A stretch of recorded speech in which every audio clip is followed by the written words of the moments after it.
So when we talked about any living things, we talked about how we need to classify them.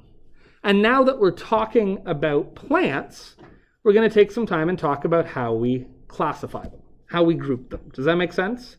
Now, at a bare minimum, just looking here at the humble example of the pea plant, we can say that plants, what two classification things do you know will be true about all plants?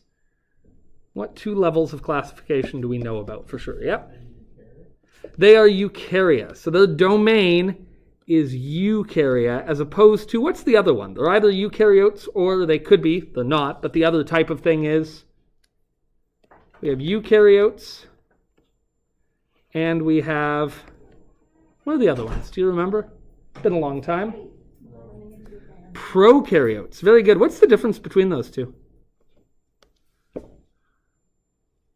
Anyone remember? It's been a long time. Ooh, we're on the right track. That's biotic and abiotic, but good thinking. So living things here. We got a hand? Eukaryote is multicell. Often multicellular. They don't have to be, but they usually are, and they can be. They have a nucleus. They have a nucleus. They have organelles, right? They have... Prokaryotes on the unicellular does not have a nucleus or anything. Very good. So these are super simple cells. These are like your bacteria, your archaea, your really, really, really kind of primitive life. And eukaryotes are the more complicated type. So the first thing we know about plants is that they're eukaryotes. Okay, cool. And then we know that they belong to kingdom Plantae. So we have decided that everything we call a plant, that is a big enough category that is its own kingdom. And there's only 6 kingdoms.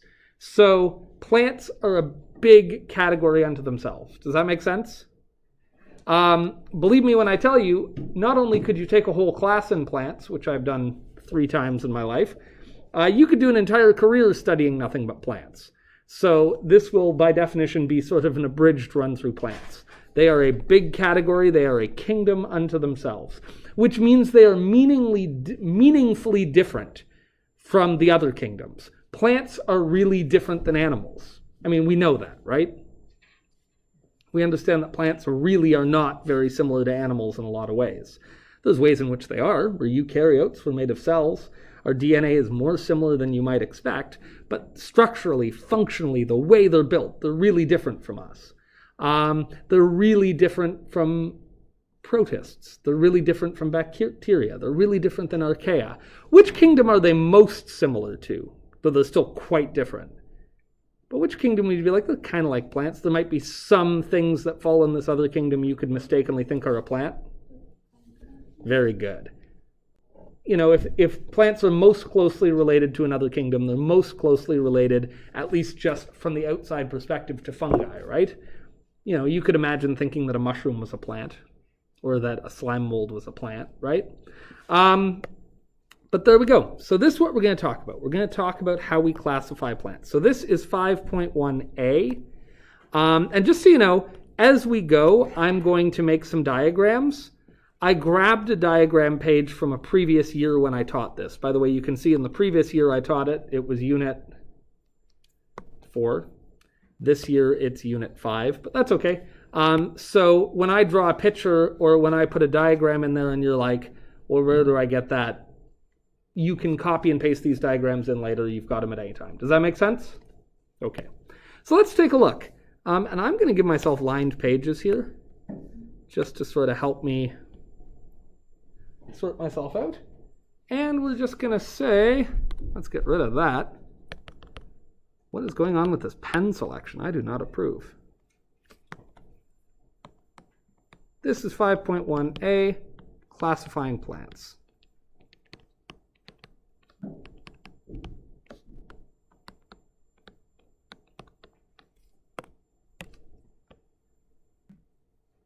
You know, I'm just saying, why would the ruler default to 45 degrees?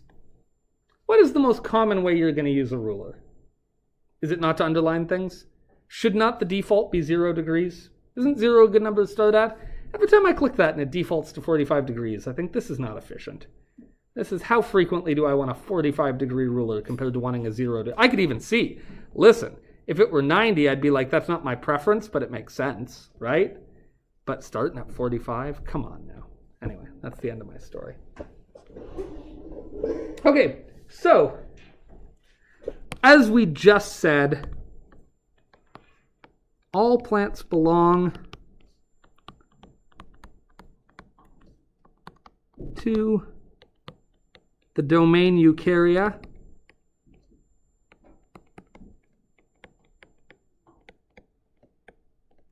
And kingdom Plantae.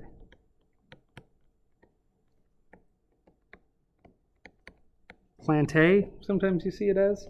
And these should both be lowercase. I don't know why. They're not names. It's not like this is my buddy Eukarya. It's just a kingdom name. So to the domain Eukarya and the kingdom Plantae.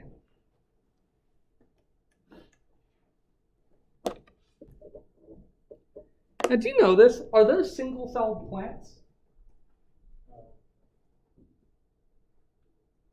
Because like we said, for example, there are single-celled fungi, even though there's also multicellular fungi. There are single-celled protists, even though they're eukaryotes. Are there single-celled plants? You ever heard of one? Me neither. And to the best of my knowledge, all plants are multicellular.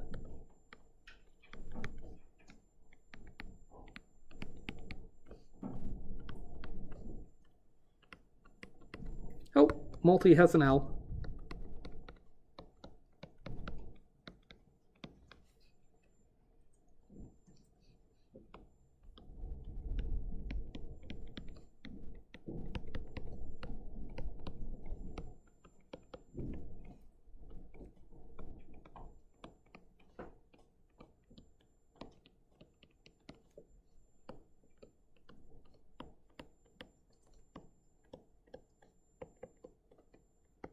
So all plants are multicellular, complex, eukaryotic organisms. And when we say eukaryotic, we mean that they have nuclei and other organelles.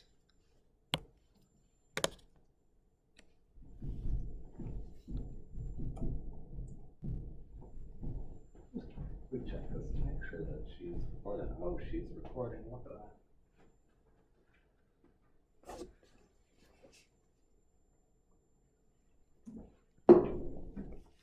So, given that we know this, what makes a plant a plant? So we know it's a eukaryotic cell, which means it has a nuclei and it has organelles. So we know that means it can't be an archaea, that it can't be a bacterium. But what makes a plant a plant?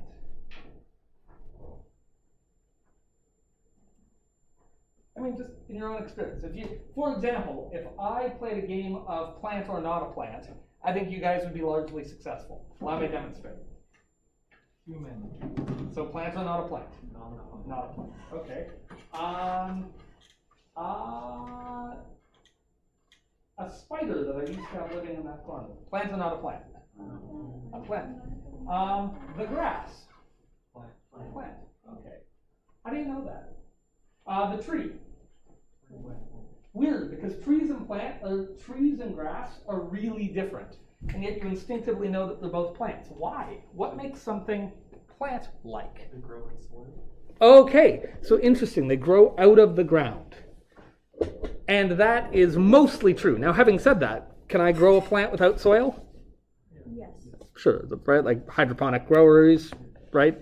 But we usually find them in soil. Sure, good point. What else? I like that. What else? They make their own food. They do make their own food. Specifically from what? From sunlight and some other raw materials. They get the energy from sunlight, and then they get the raw materials from where? What two raw materials do plants need to use sunlight to make food? Water, and they make sugar. Sugar is what they make, right? Because that's how they store their energy. What do they need to make that sugar? They need water. Water gives them hydrogen and oxygen. What else is in sugar? Hydrogen, oxygen, and... Oh, you know this. If you eat lots of sugary food, you have a high what count? You're eating lots of... What category of food?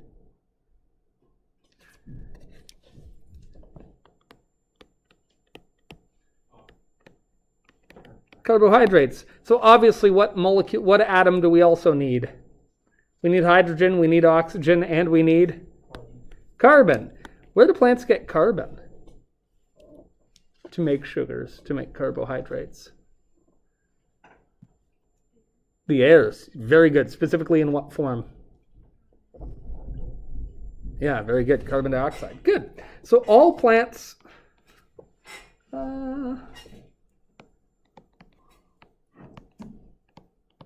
all plants photosynthesize. Photosynthesize.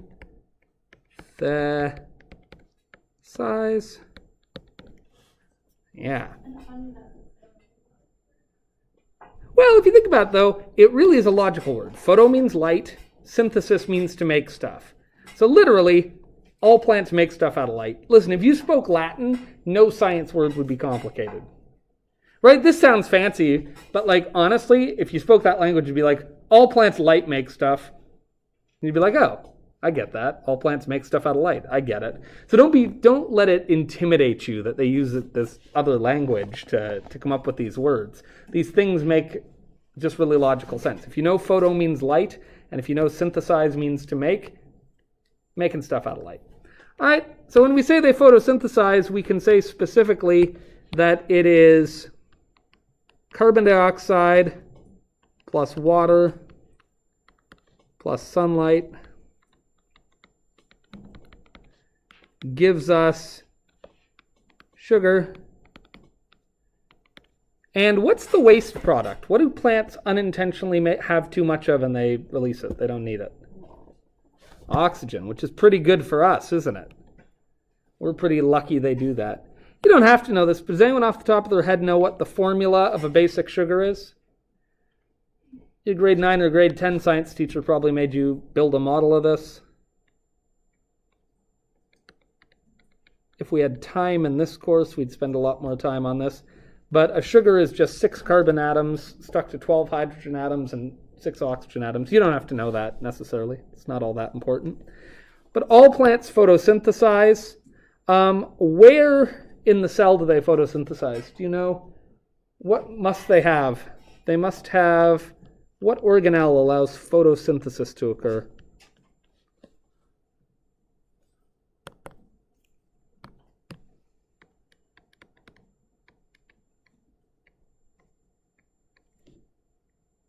You ever heard this word before? Yeah. They must have chloroplasts containing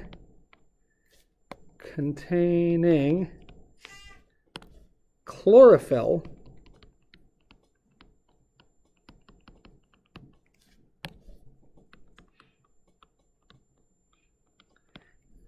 So there's an organelle in plant cells called the chloroplast.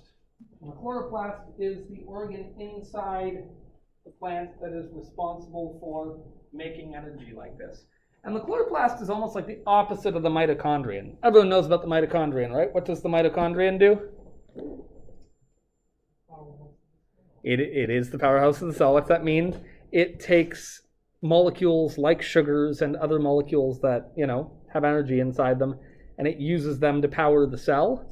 The chloroplast is almost that in reverse. It makes sugars and carbohydrates. It makes these energy-containing molecules out of carbon dioxide, water, and sunlight, and releases oxygen as the leftover. So all plants do that.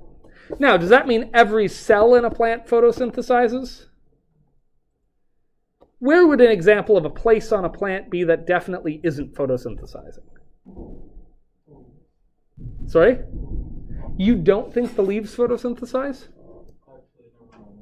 Because I think the leaves look to me on the face of it like they probably are really well designed to capture sunlight, right? In fact, that's basically what a leaf is. A leaf is basically a big solar panel, right? It's designed to be a flat surface that catches as much sunlight as possible. No, where on a plant definitely doesn't photosynthesize, definitely doesn't take sunlight. The roots for sure, right? How do we know for a fact that the roots probably are not photosynthesizing? Yeah, because they're typically underground, right? So they wouldn't be very effective at it. The wood dead in the center of a tree, is it going to photosynthesize? No, it's buried deep inside the tree, right? So the leaves are actually really well set up for this, right? Because the flat They're thin, so there's not a lot of inside material that doesn't get sunlight. They're high up, so they tend to be above anything that might be blocking the light out. So at least some plant cells photosynthesize. Like us, the cells specialize, so not every cell does everything. Does that make sense? Every plant photosynthesizes. That doesn't mean every plant cell photosynthesizes. Is that reasonably logical?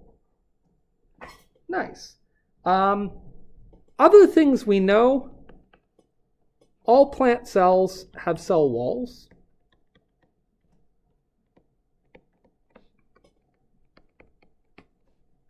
This is a structure that our cells don't have. I'm not going to write a big thing about it, but just on the face of it, what does a cell wall sound like? And why does that make sense for a plant in a way it doesn't make sense for us? Yeah. A wall that keeps things in and out. Very good. So it's a protective wall. It keeps things in and out, and it makes it have structure. Why is that useful for a plant but would be less useful for us? What do we have to do that makes a structure like this less practical but plants don't have to worry about? What do we do that I've never seen a plant do conspicuously? Yeah, we have to get up and move around. Does that make sense? So for us, every single cell having this rigid structure would be more of a problem, right? But plants, by and large, they bend, they sway, they grow, but they don't walk around, unless you're Groot. I hate to spoil it, but Groot and the Ents from Lord of the Rings don't really make sense, because how can you be solid wood and be walking around all the time? The answer is I don't want to understand, because I think they're both wonderful. And if something with a cell wall can't dance, well, then I don't want Groot to have a cell wall. Okay, so we'll move on from there.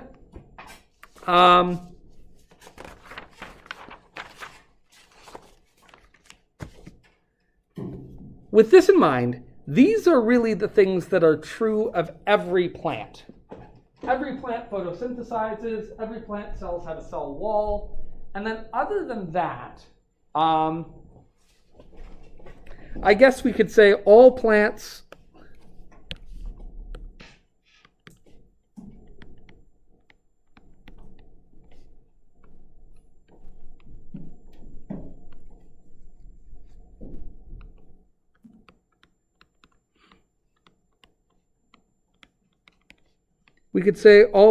grow but are not mobile.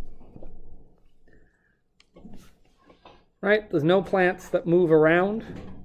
Again, they can move by growth.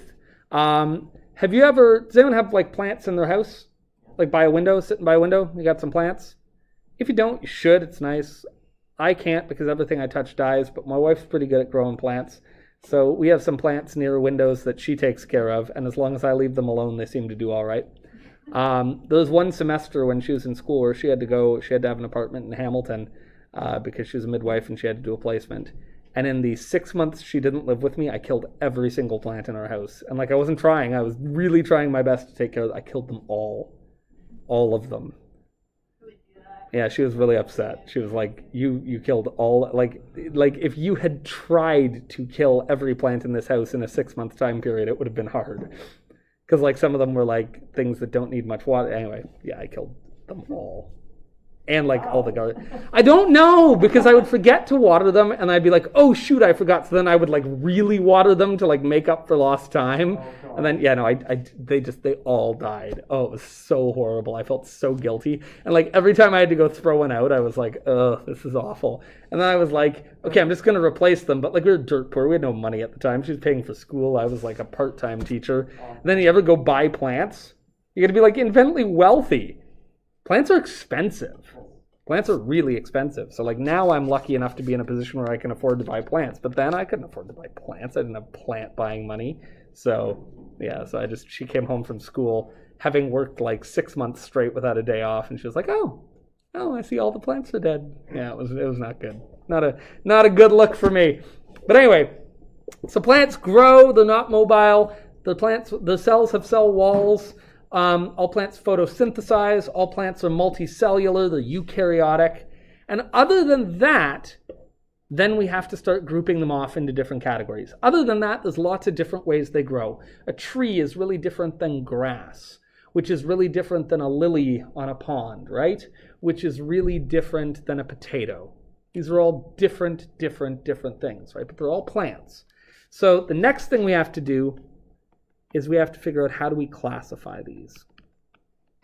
Now, I want to say something clearly, which is that this is a category that if you wanted to really dig deep into it, you could go really deep and we could get really into the weeds about this. We're not going to do that. We're going to do like a fairly shallow dive into plant classification. Does that make sense? So you could certainly go deeper than we're going to go today. But I want to cover kind of the most basic things.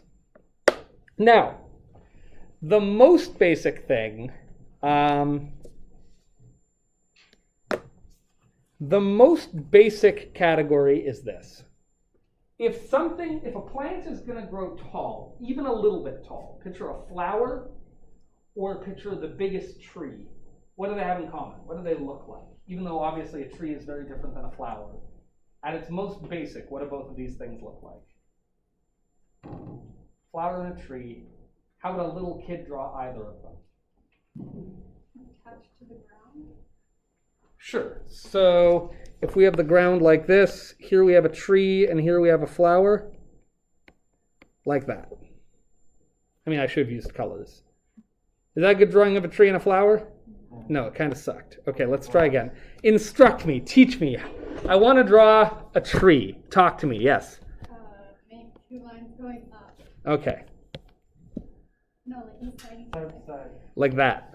Yeah. Okay, And then put like a cloud on top of that was a really good description. Okay, is that the tree or the flower?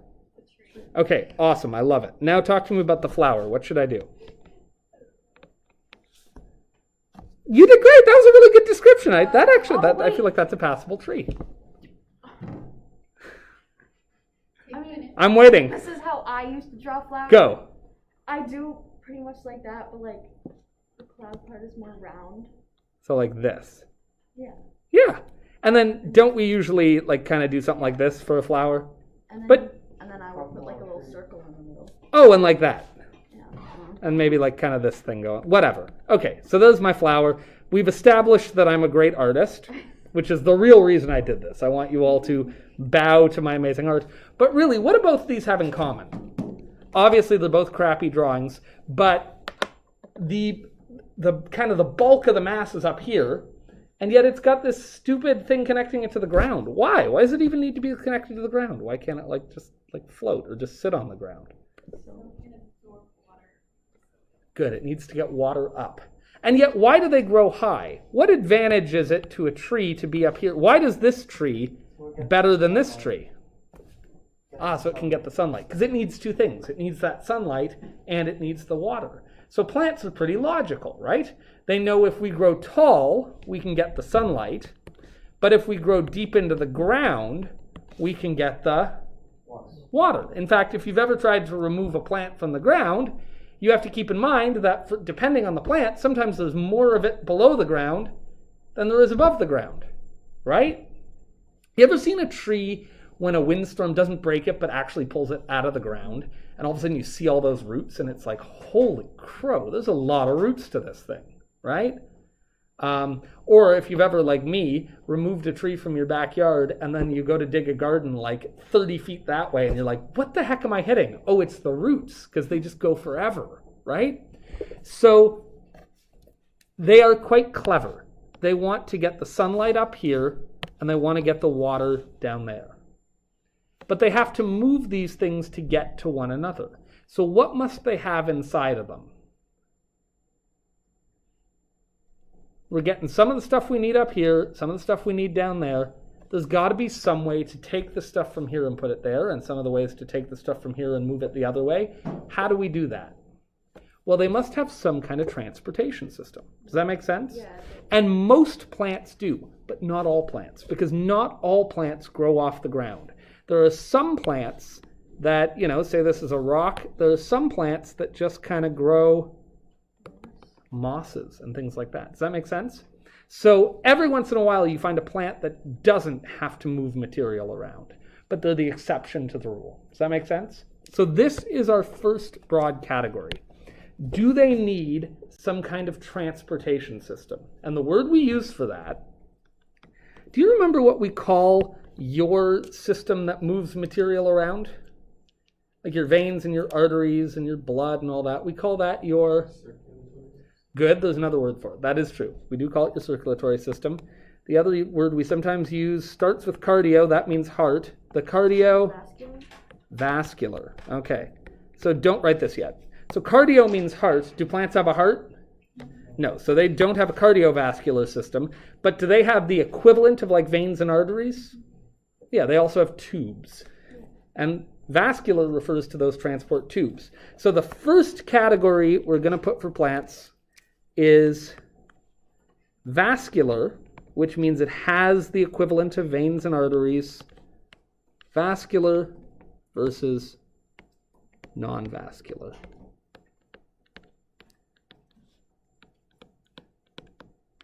And the reason that is our first category is because it rules out all the weirdo little oddballs first. Most plants are vascular because most plants don't grow right on the soil, right? Moss is this weird thing that is basically connected to its soil at every point, but most things don't grow like that. So, vascular refers to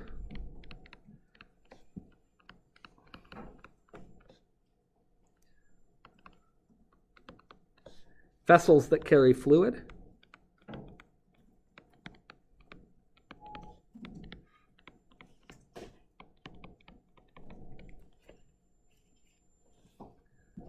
And most plants are vascular.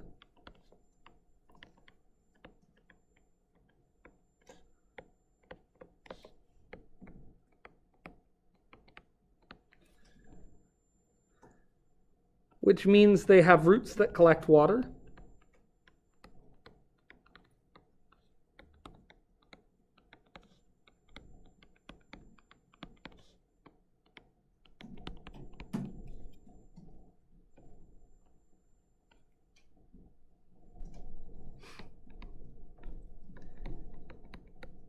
They have cells designed to move water up and down the plant.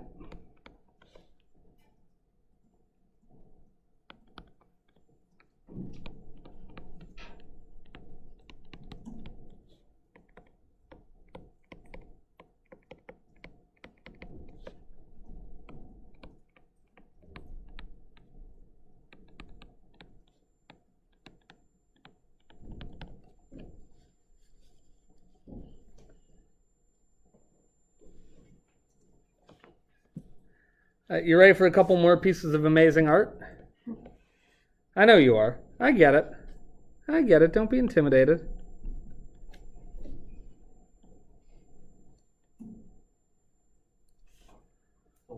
See? He gets it. He gets it. All right.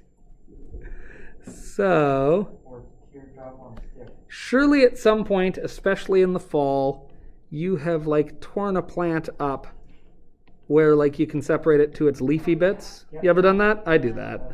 I still kind of do that because it's fun. It's so sad when you like almost done the leaf and then it just breaks. Yes, it's like truly heartbreaking. You almost have it. I mean, just think how the leaf feels.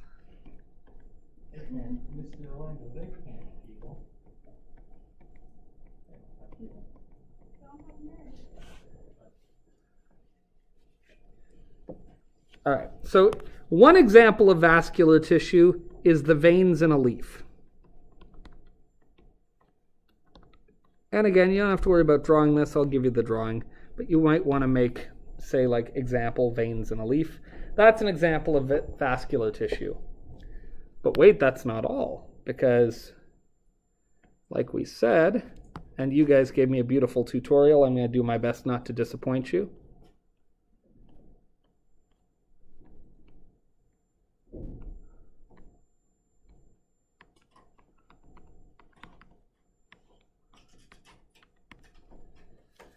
I feel like I've already disappointed you. That's fantastic. I'm doing my best. It's the best I can do. When I used to manage restaurants, I had this girl who worked for me. She was wonderful. Her name was Cassie. She would always say, Joe, I'm doing my best. It's the best I can do. And I'd be like, Cassie, you've been outside smoking for like 30 minutes while your tables were waiting. And she said, doing my best. It's the best I can do. And she'd walk away. I'd be like, I don't know why I don't fire you. But I never did. She was lovely. She was a delight, but...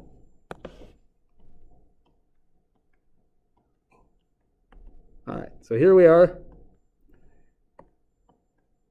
And just to show here, there's a couple examples of vascular tissue here, right? Like we have the veins in the leaf again, but there's vascular tissues in the stem.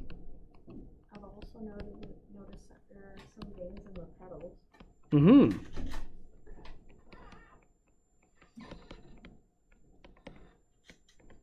Yeah, and there is some in the petals too, though I actually don't know much about plant petals. I should do a bit more research there. But there's vascular tissue in the stem and in the roots. And of course, it takes the water from the soil and moves it up.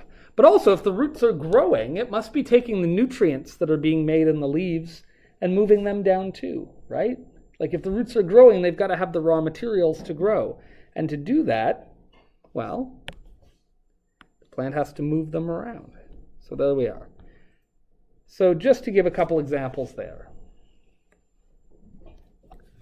There are some non-vascular plants.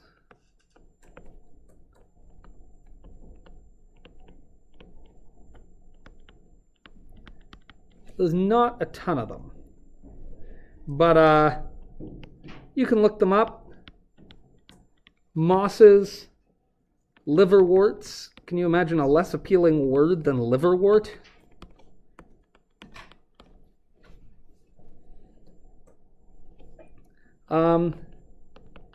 If these do have roots,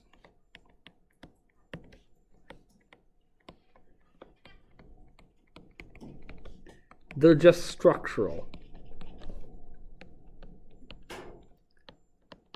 And when I say structural, ooh, that looks weird, but I think it's right. When I say structural, what do I mean? So if a non-vascular plant, like mosses or liverworts, does have some kind of roots, what are those roots doing? Like we just said, they don't have vascular, so they're not moving water around, so why would they have roots? Why does moss still have some roots, even though it's not to move water around? Yep. Yeah, very good. Just to hold them in place.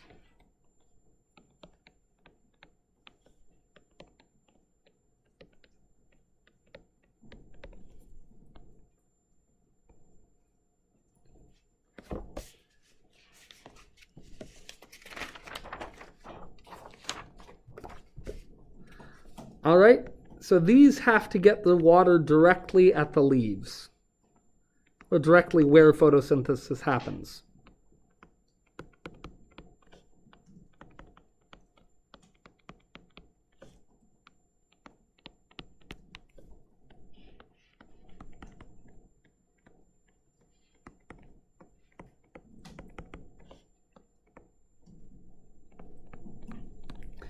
So if you're a moss, that's not so difficult because you're just growing on the side of the rock. And so anywhere you might be photosynthesizing, when it rains and that rock gets wet, that part of the plant gets wet and it's fine. That works well for moss. It doesn't work so well for trees, right? Because except when it's raining, the leaves are dry, right? And if your plan was that the only time you were going to get water was when it was raining directly on you, how long would you last? I guess it depends on where you live. Around here, probably not so hot. You wouldn't do so well, would you? So, there we go. So, this is our first level of classification. And I'm going to draw a little diagram. You could draw this, or you could just wait. You could get my drawing. Nothing wrong with that. So of the plants, we can say, first we have two big categories, non-vascular,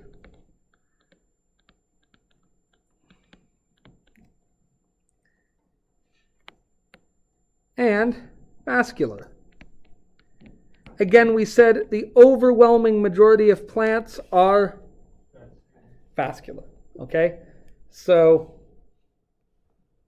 most plants fall into this category. So is that one category enough to start sorting them? It's a good start, but we got to go from there. And the next place we're going to go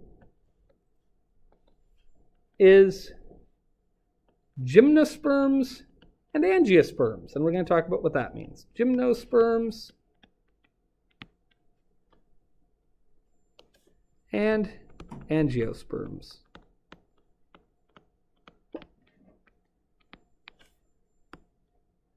This is our next level of classification. So just to be clear, we are never going to categorize any of the non-vascular plants. There's just so few of them that for this course, we're not worried about that. Does that make sense? They are just kind of on their own. But now when we get to gymnosperms and angiosperms, that's two different categories of vascular plants. So we will differentiate them. We'll tell the difference between them. Gymnosperms versus angiosperms.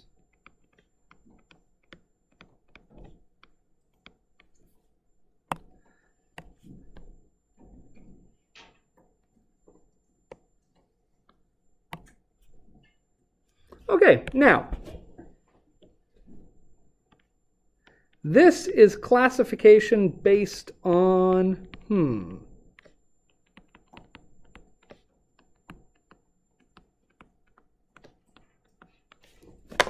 Well, you tell me, in these two words that, correct me if I'm wrong, you've never heard these terms before? Or have you? No, never. The new words, right? The kind of weird words. Gymno, angio, don't know what that means. But what part of this word obviously jumps out at you as being a familiar word? Sperm. Okay, in a human, sperm refers to what? Reproduction. Yeah, reproduction, sex cells, right? Specifically in the case of us, male sex cells, right? So, in a plant, what are its sex cells called? Yeah, very good. So, gymnosperms and angiosperms are classifications based on, exactly right, on the seeds. What types of seeds they produce. So now we know we're talking about vascular plants, and inside of vascular plants, we're now going to look at the seeds of those plants, and we decided that this was the best next level of classification. So what do we know about seeds? Well, seeds are the sex cells of a plant.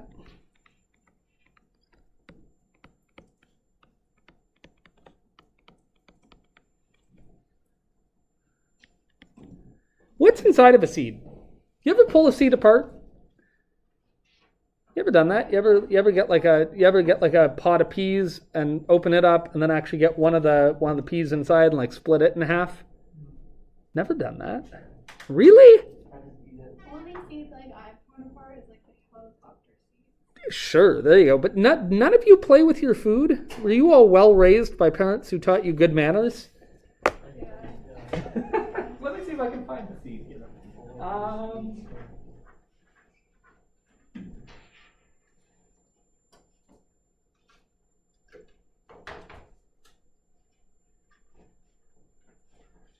I got some seeds here. Let's see if I have a nice big one. Because it's kind of a cool thing when you look at seeds that I like. Geez, these are pretty small. But okay, here we have a seed. And the cool thing about it is I can split it in half. I don't even think I need a scalpel to get this one. I got it split in half here. Oh, those are kind of hard to see. I have nothing here that's bigger seed. Oh, these are not bad. Okay, this is not bad. So I've got a seed here. And if I take this seed and split it, where do you split nicely? Let's pretend right here. What's going to be inside of it? Like, what should I expect to see when I cut a seed in half? Ooh, this Sounds hard. It's a dried out seed. Part that actually sprouts the plant. Ah, good. Does anyone know what we call that? The actual ready to sprout little plant inside? Because, like, I don't know if you can see, but actually, if you went and looked at this under the dissecting scope, you would actually see the little fuzzy bit in there is actually a couple of leaves. Take a look at that. The little white fuzzy bit right at the bottom there. Yeah. That's actually 2 leaves of a little baby plant. You see that? Little baby plant. Little baby plant. And if we put it under the dissecting scope, you can really see that. Like, you can really see that, like, oh man, inside the seed is already leaves. Now, is that because it's photosynthesizing inside this plant already? No, that doesn't make any sense whatsoever, right? But it is because it needs to be ready to do so once it starts growing. Does that make sense? So a seed contains a little baby plant that is just ready to get going. And then what else does it contain?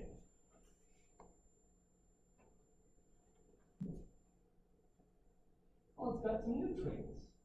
Does that make sense? It's got nutrients so that plant is ready to start growing. It's got everything it needs in there. It's like a little container. So it contains the embryo itself and a food source. Is everyone comfortable with the word embryo? They know what that means? Yeah.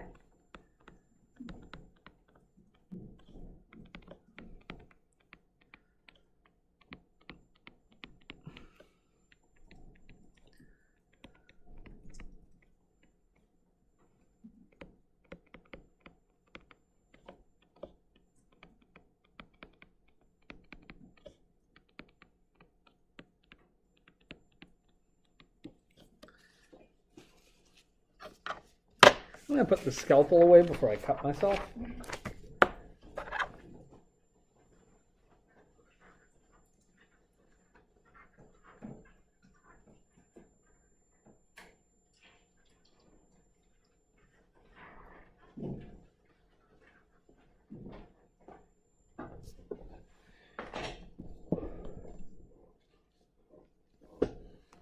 So we categorize based on seeds. And I'm going to make a little table here. Does everyone know how to insert a table in OneNote? Because that might be the easiest way to do this. If you just go to insert and insert table, you don't have to do it that way. You can just make lists. But I love tables. So we're categorizing based on seeds here. So angiosperms and gymnosperms both make seeds. But angiosperms make what we call enclosed seeds.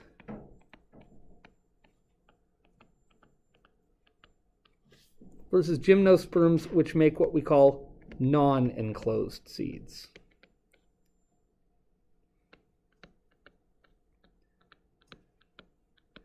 And what that literally means is that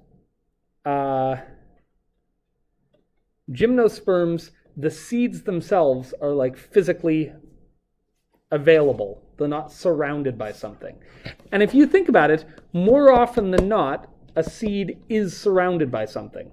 For example, in a cucumber plant, the seeds are surrounded by the cucumber, right? Can you picture that? You have to go inside the cucumber to get at the seeds.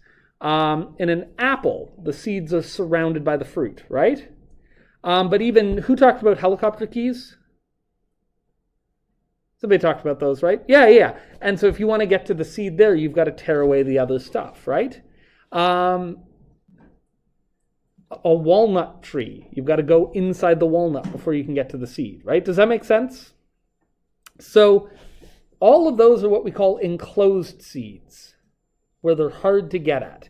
These are much more common. Much more common. So these are less common.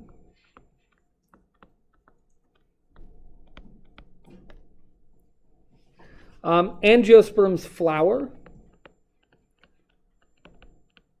So if a plant flowers, you can be pretty sure that it is an angiosperm.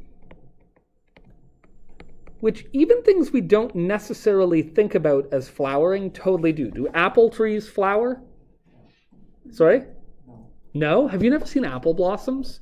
Oh, they're beautiful. Same thing with cherry blossoms. Cherry blossoms are amazing. So like most trees actually blossom. They actually flower. They don't necessarily last for long. I know with apple blossoms, you get like a good week of them. And they're these beautiful white petals, most cases white petals, and they're really nice. And then cherry blossoms have this like pink color to them that are absolutely stunning. They don't last long, but even a lot of things you don't think of as being flowers, flower. They might not do it for long, but they do. Grapes have flowers. They're not super big and visible, but they do make flowers. Strawberries do. You have to pick off the flowers for strawberries. Exactly. That's right, yeah. So a lot of things that we think of as being non-flowering really do. By the way, trees can be either. Some trees are angiosperms, some trees are gymnosperms. So in the case of trees,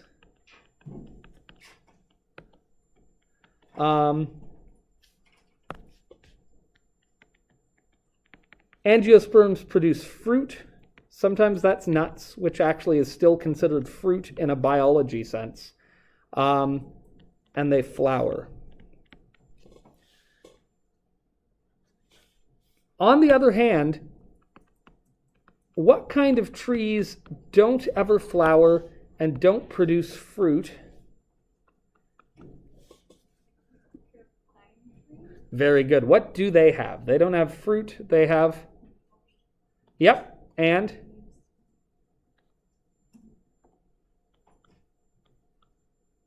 Cones. You may have at some point in your life heard the term coniferous trees. Mm-hmm. Conifers. Coniferous trees are gymnosperms. They don't have enclosed seeds. So anything that makes cones, those are considered gymnosperms. Would an oak tree be one then? Remind me, what do oaks? They have acorns. They have acorns. I think an acorn would be considered an enclosed seed, so I think it would be an angiosperm. Which also means that they must do some form of blossoming. Now I'm curious. Do oaks blossom? Let's find out. Pine trees are coniferous. Yes. Yeah, basically, if it could be a Christmas tree, it is a conifer for sure. So such thing as an oak blossom? Now I'm super curious. There was a wiki. There's always a wiki. Oh, they do. Oh, look at that. Oh, That looks really familiar. Like just seeing those little bits there, that just kind of look, whatever, that's interesting. I swear, like, fall time, my old cat was covered in them. Oh, I know. Yeah. So there we go. So oaks do blossom. Now we know. So oaks are definitely angiosperms then. That's good to know. So this is our next big category. And again, a lot more things fit into this category than fit into that category. Does that make sense? Angiosperms is a much bigger category than gymnosperms. Let's draw another another diagram. And again, you don't necessarily have to draw this. It'll be available for you. But if we have plants now, what was our first level of classification again? Vascular, non-vascular. Very good. So the first thing we said was they could be non-vascular or they could be vascular. Okay, which one of these do we have another branch for?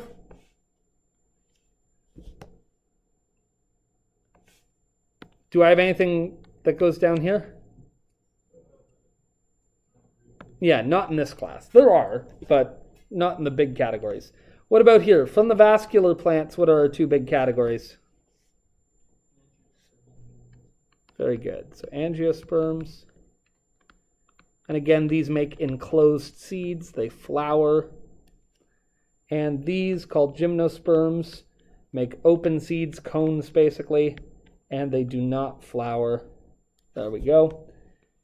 Then the last category we're going to learn about in this course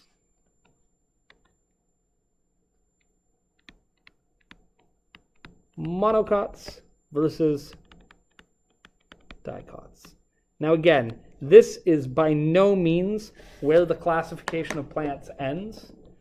It's always kind of weird to me that we even kind of go through this, but I just want to give you a sense of the kinds of things botanists look at. A botanist, by the way, is somebody who studies plants. The kinds of things they look at to start making distinctions.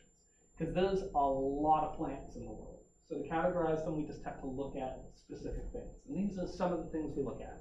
So in angiosperms, which I'll remind you have fruit, they have closed seeds, they have flowers. Within that category, we have two more categories we're going to look at, monocots and dicots. So we'll talk about that now, and then we'll be done with this. So we'll talk about monocots versus dicots. The battle of the century. It's really not. As far as I know, they get along. Hello. Hello. Just me. How's it going? Good, how are you? Oh, not too bad. Thanks. You have a good weekend? Yes, I did, and you? Nice. Yeah, I had a really good weekend.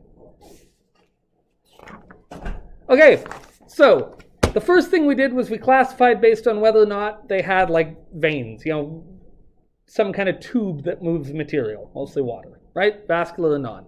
Secondly, we classified based on what kind of seeds they have. Do they have open seeds or closed seeds?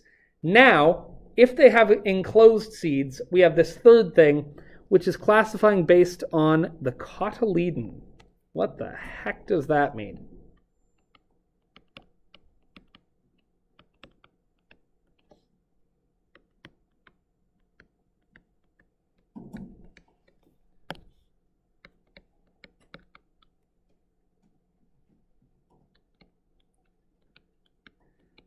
Okay, I want you to do two things. First, I want you to Google this. That's going to have a double effect because first, you can look it up and we can define this word. Second of all, you can check my spelling because that word always looks like I've spelt it wrong to me.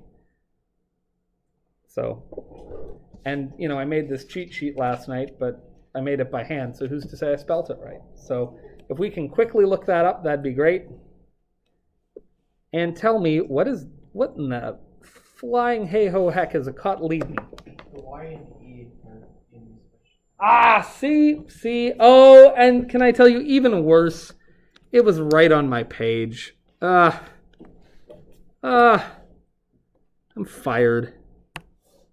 Amateur hour. That's what that was. Thank you very much. All right, so cotyledon. Look it up. What is it? What is a cotyledon?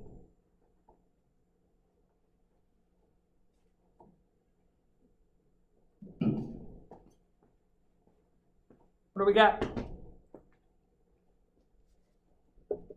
Anybody?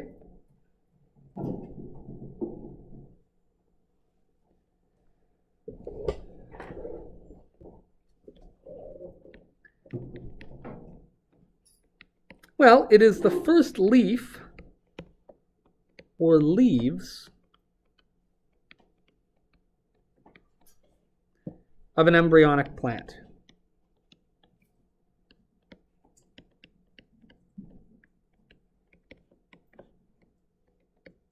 So if you cut a seed open, even though it is not yet a plant that is exposed to light and growing in the ground, you will find a leaf or leaves inside that embryo. Does that make sense? Hey, just based on these names, how many leaves do some things have? How many leaves do other things have? Good. Does that make sense? If you look here at this title, when you look at a monocot, that's going to be when you cut the seed open. How many cotyledons, how many initial leaves will you find? Just one. If you cut open a dicot seed, how many little leaves will you find inside the embryo? 2. Does that make sense? All right. So,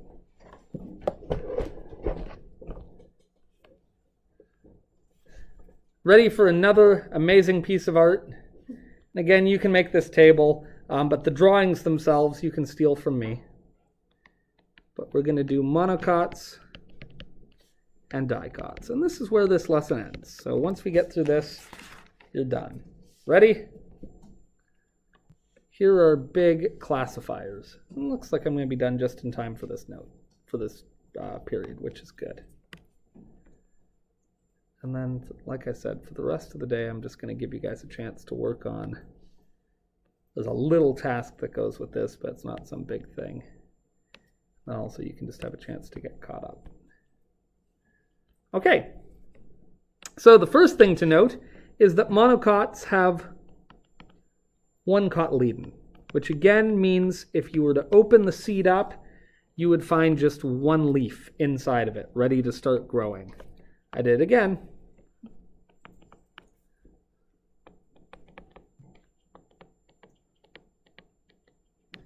Whereas if you opened up a dicot, you would find two. But what's interesting is there's some other telltales. In the plant itself, monocots tend to have what we call parallel veins, which means if you look at the leaf, they tend to have veins on the leaf that look like this. You ever seen a plant whose leaves go like that? Yep. Yeah, grasses, the veins go like this, right? Have you ever split a blade of grass? But there's lots of different plants where the veins in the leaf run like that. Whereas dicots have net-like veins. Which means if you take, a good example of this would be our good friend. Wow, am I Canadian? Is that the worst maple leaf anyone has ever drawn? I can't do them for the life of me either. Wow, okay, this looks like a 3-year-old drew it. I'm ashamed. It's better than what I do. But if you look down here, you can see that the veins just kind of go all over the place, right? I'm deeply ashamed of that leaf. Deeply ashamed, but here we are. So it just so happens that these things, monocots, that tend just to have one leaf, 9 times out of 10, when they grow into adult plants, their leaves are parallel. Whereas dicots tend to have net-like veins. They're vascular bundles, which sounds like a weird word, but we're just talking about where their veins are randomly arranged.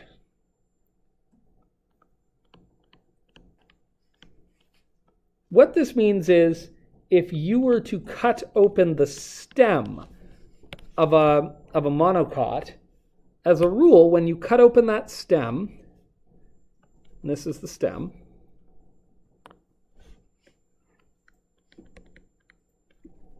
you would find these things just kind of all around. And then, oh golly, can I do this? I think I can do this. These would go like down into the plant like that, right? Does everyone see what I'm trying to get at with this drawing? That these are the veins. Again, I'm a very good artist. But do you see how those are just kind of randomly scattered throughout the stem? Whereas dicots tend to have neat rings of veins.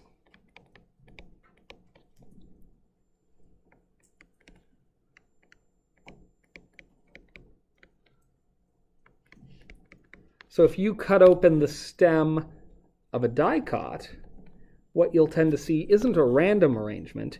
You'll see that they go around the stem like that. I mean, except, good. When I coached volleyball, I didn't really know anything about volleyball, but I coached volleyball for like 7 years as a teacher.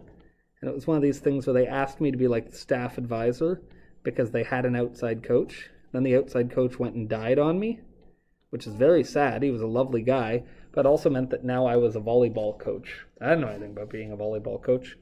So, and we'd be at these games, and the other coaches would always be yelling like really specific instructions. They'd be like, go there and make sure you're, and I would just be like, watch what the other team's doing and try to be more like that.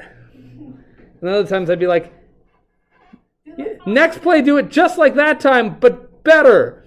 And like that would be the good advice that I would offer. Did it work? We got better. The first 2 years I coached, we didn't win a single game. In fact, I didn't think we won a single set in the first year I coached. And then, like, by the end, we made the playoffs one year. Like, we did all right. We got steadily better. And I got slightly more competent as a coach as we went. So, But I'm certainly not an athlete. I'm like, if you were saying, hey, let's pick someone to be a coach, you wouldn't be like, oh, Orlando, that's a good choice. Just not for me.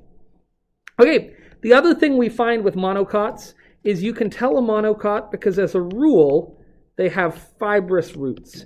These are the plants where, if this is the ground, when you dig up the plant, there's the plant, and the roots tend to look like this kind of thing. Lots and lots and lots of thin, wispy roots. Can you picture a plant like that? Where the roots are all just really, really kind of randomly like in a big, wispy mess. Versus, dicots tend to have what we call tap roots. And tap roots are different because if this is the ground, here's the plant. As the plant comes down, it tends to have large roots like this that branch off.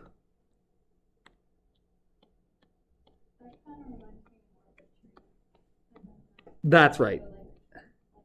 And most trees, of course, are dicots. So yeah, you have more roots like this. And then there's absolutely wispy bits that come off of these, but you tend to get these bigger, stronger runs. And yeah, if you're going to be a big, heavy plant, which one of these is going to help you more effectively anchor yourself in the ground? If you're big and heavy, this. On the other hand, if you're small and light, this is effective because it can be very hard to pull this out, right? Tap roots are kind of bigger and stronger, but if you're trying to pull it up and out, some weeds where it's just like no matter what you do, you can't get the roots to come out. So you kind of just have to dig them out. And then just to show you something kind of weird, this is my favorite one because it's neat to me. I always find it fascinating how like nature follows rules that you wouldn't necessarily be like, oh yeah, that's a rule. Plants have to behave like that. And I think that's neat. So here's something I think is neat. None of these are perfect rules, but monocots tend to have petals in multiples of 3. So it could have 3 petals or 6 petals or 9 petals, but it wouldn't likely have 5. Does that make sense?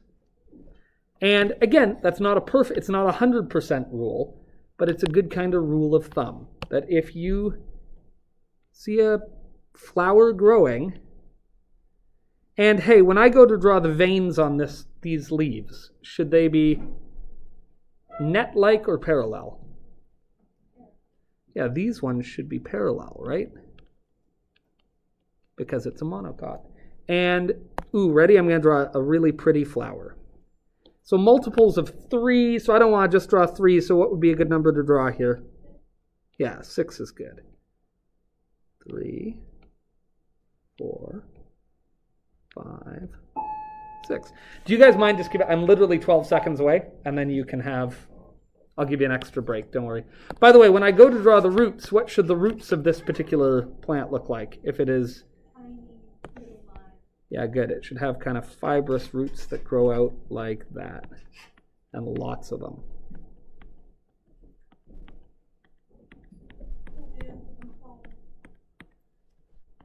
Yeah, I think it looks very pretty.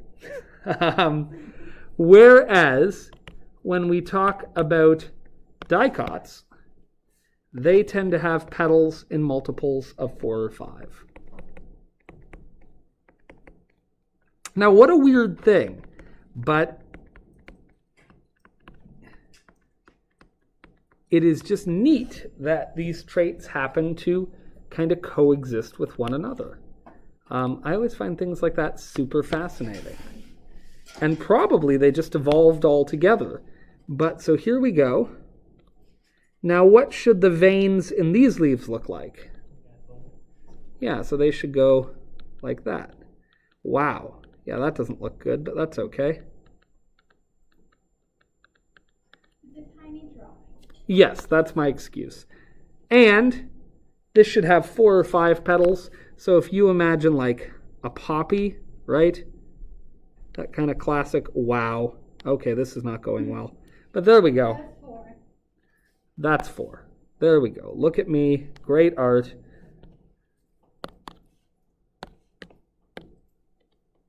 Whoa! Hey, settle down. Settle down. All right. And when I go to draw the roots, what should the roots of this fine fellow look like? Big. Yeah, it should have a taproot, right? So it should have a root that goes directly down, and then from that root that goes directly down, then it will branch off, right? So it should have a root that kind of goes like this, and maybe has a couple of side stems like that. Hello, person. Hi. Hi. Howdy, nice to see you. What you up to? Oh, we're just learning about plants. So this is the major classification system of plants. This is kind of where we're left at. In this course, we'll want to be able to classify plants this far. Does that make sense? Where down this chart they go. So if it's a non-vascular plant you've picked, it's pretty boring because that's the only thing you're going to tell me about it. If it's a vascular plant, you might tell me if it's an angiosperm or if it's a gymnosperm. If it's a gymnosperm, we're also kind of in boring territory because that's kind of where our classification ends. Does that make sense? On the other hand, if you pick an angiosperm, you can then tell me if it's a monocot or a dicot. And then you can tell me some of those things about it. If it's a monocot, we know it should have only one cotyledon in its seeds. We know that when it grows into be a plant, it should have parallel veins, randomly arranged vascular bundles, fibrous roots and petals in multiples of 3 versus dicots. Again, none of these are perfect rules, but they're usually true. Does that make sense? There's exceptions to everything. Exceptions to everything. Nothing falls into perfect categories. That's not how science works. All right, sorry for keeping you 3 minutes into your break. I am going to give you until... I'm going to throw an extra 5 minutes on there. So you have 15 minutes from now. Well, let's just say whatever. At 11:35, we'll pick back up, all right? So enjoy a break.